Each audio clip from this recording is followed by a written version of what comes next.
Good evening, everyone. It's really exciting to have this event back in person and see all of you. I'm pleased tonight to introduce to you the 2022 Young Engineer of the Year, Kayla Hampe. Tony, I didn't get the 1 minute memo for the introduction, so I'm going to take a full hour. I made a list of all the accomplishments that Kayla has done over the years, so I'm going to, you're stuck with me for the next hour. So here you go, buckle up. You on the stage. So I've known Kayla for the last 6 years, and I must say I've been quite impressed over the years with her technical and communication skills, dedication and passion that she brings to this profession. And above that, she also cares so much for people in need. She's gone way beyond to anyone's imagination to help others in need throughout those years. On the structural engineering field, she has shined on every project that she's worked. She's completed some of the most complex structural analysis on steel trusses, historic steel trusses, on the concrete bridges. I remember before we hired Kayla, I was working on the load rating of the major bridge in the state here. And the best program that we had at that time was going to take 11 straight days to run a single file. So we had multiple computers in our office, just running different files to get the load rating results. And we got the results, but they were not very favorable. So when we hired Kayla, that was one of the tasks that she had to do. She was on the team that she had to figure out how to simplify the analysis, make it better. And surprisingly, she got to work and she got everything done. She found a new software. She used her expertise, her experience, and just a very simple example that what Kayla brings to the table for our projects at Oil Tainer and Associates. Recently, she's been an expert on the analysis of the 2D hydraulic analysis. She's completed a lot of projects with that. The 2D analysis is way beyond to what I can do. I've done some hydraulics, but to get to 2D, hats off to her to do that kind of work.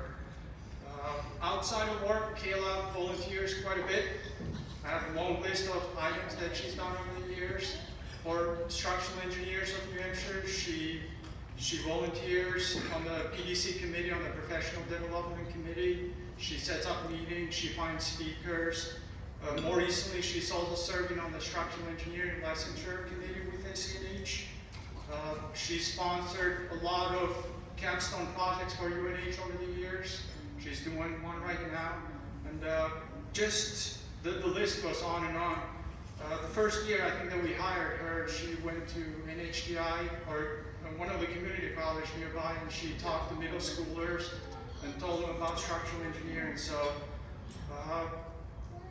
outside of that, on her community, with her church, she's been involved over the years with a lot of projects that she's traveled internationally. She has traveled to Honduras, to Dominican Republic.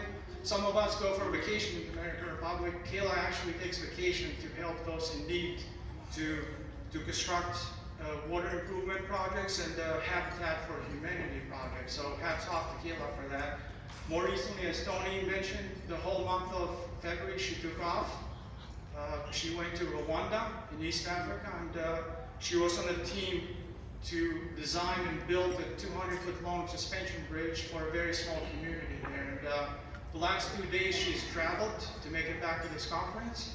And earlier today, just past 1 o'clock, she arrived to Logan and then straight from Logan to here. So quite a day for you, Kayla. I imagine you need some sleep after this. So in summary, I'm not going to take the full hour. Tony, don't worry about it. So I'm honored and privileged to introduce Kayla tonight. She's a great engineer, an amazing person that's doing significant effort to help those in need. We need more engineers and people like Kayla.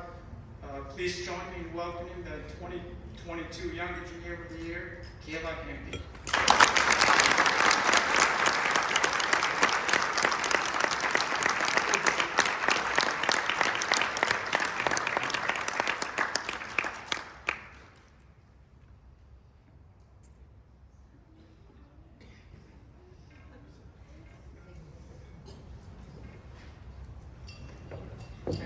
Thank you, Joseph, and everyone here tonight and all the committees.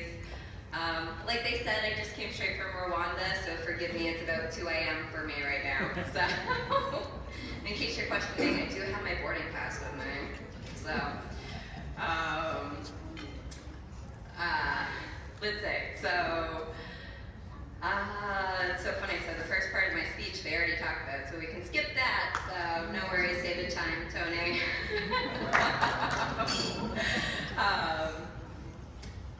So yes, so real quick. So I went to Rwanda. I was actually a part of a team that the National Steel Bridge Alliance put together in conjunction with Bridges to Prosperity to help build the suspension footbridge.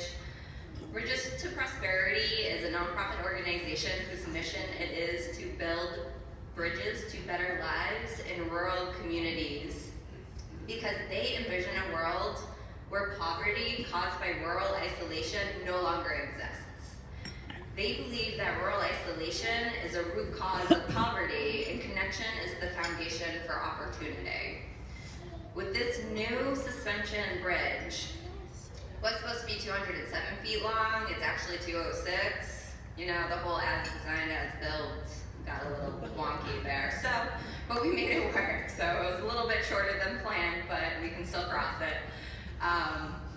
So this bridge is actually helping almost 2,700 people, which is amazing and one of the biggest projects they've actually had accomplished. And so with this bridge, these people can now safely get to the medical center, the markets, and not have to worry about crossing a river to get there.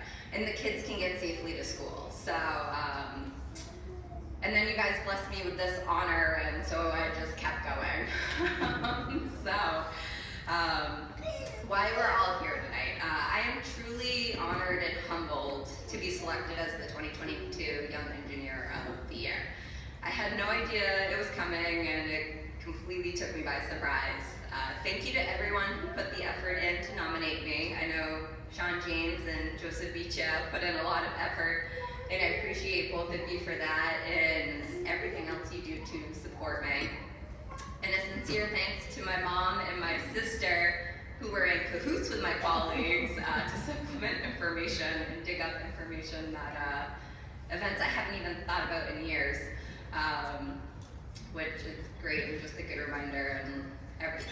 But I would not be the engineer and person I am today without my family, both blood related and work related. I especially appreciate my parents who have always supported me and done their best to ensure I could thrive and go on big adventures. The best two responses from my parents, the first being my mom's when I studied abroad while at UNH, asking my dad, who said she could go to Mexico? And my dad's response, I don't think she asked. And the second being my dad's response to my latest escapade to Rwanda, I'm not Liam Neeson, you know, I can't come save you. Also, thank you to my sister Heather, brother-in-law Kevin, and nephew Alex. I love you all and cherish the time that I get to share with each of you. Support throughout my life has been overwhelming, with memorable moments, including my mom fighting to get me into the advanced math group in 5th grade, to Mrs. Chadwick's geometry class and Mr. Prince's physics class in high school, to Dr. Cook demonstrating how a suspension bridge works during the accepted students day at UNH, which really drew me into structural engineering, to all the Lehigh faculty who continued to push me to grow and expand my knowledge, to my first structural engineering position and the thrill of designing my first structure, even if it was a small enclosure, and being able to leave my mark in memorable places, like the moving wall at Logan Airport at the parking garage. Check it out the next time you're there if you haven't seen it yet. I think it's pretty cool. To my current position with Hoyle Tanner, where I continue my career as a structural engineer and work on bridges all over New England. At Hoyle Tanner, I've been able to incorporate hydraulic engineering into my projects, and I've had the opportunity to become proficient in 2D hydraulic modeling. I know Dr. Ballestero at UNH would appreciate this. But my most memorable project, which is still going on, is no doubt the replacement of the Main Street Bridge in US 202 reconstruction project in Peterborough, New Hampshire. The bridge is a beautiful concrete rigid frame with arch effect and stone facing. It's been quite an opportunity and one we're all proud of. A thank you to everyone who's been part of my journey. A special thank you goes to Erin LaChance, my supervisor and colleague, who continually supports me in all my endeavors. I appreciate you and all of your patience, knowledge, and understanding in taking all that I do and say in stride. Thank you to SCNH for nominating me. I love seeing everyone at our meetings and getting to know our members. I'd love to name everyone that I appreciate and who has helped me become the engineer and person I am today, but time doesn't allow for that. So I'm going to do a quick shout out, and I hope you all know what you mean to me. Some of you are here tonight, and some of them cannot be with us. Linda McNair Perry, Jill Semprini, Ross Wood, Bob Durfee, Tom Quinlan, Colin Gallagher, and Greg Moakley.